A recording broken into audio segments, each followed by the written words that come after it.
I made this video unlisted for reasons. I'll make it public again at a point. You need a link right now. It's a lot of ranting and complaining about a lot about the US government. I went for 1 hour and I only yelled once. I only yelled for a minute, which is pretty good. I'm gonna play you that clip because I still think it's relevant.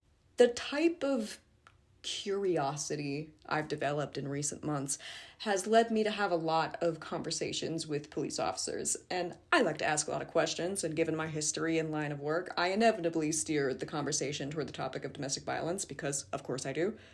What I have heard, at an astonishing frequency, from the mouths of cops are variations of the same story. Cops saying that they showed up to the scene of a DV call and that it was painfully obvious to them who was being abused, but that person fought back or left scratch marks on the abusers, or they didn't want to talk to the cops, or some sort of technicality that led them to arrest the person who everybody in the room knew was being abused.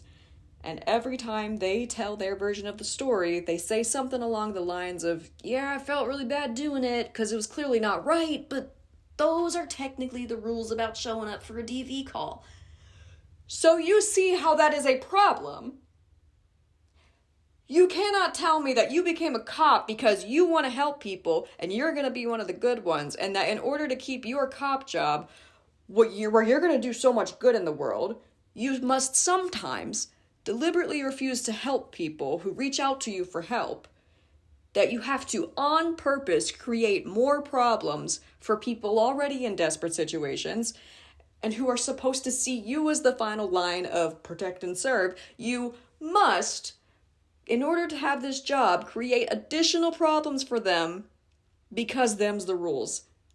You're gonna tell me that you have to allow people who have proven themselves to have harmful intentions, you have to allow them to walk off with no consequences and not only be free to repeat their harmful behaviors with other people with a reinforced confidence that the only people who will face consequences of their actions will be their victims, but they will also inevitably retaliate against their most recent victims.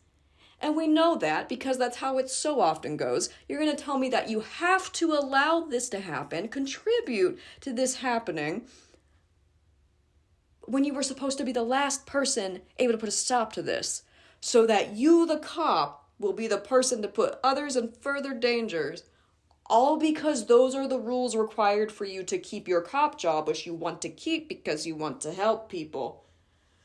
Quit your job! If you want to help people, you have to quit your job. You can hear that. Yes?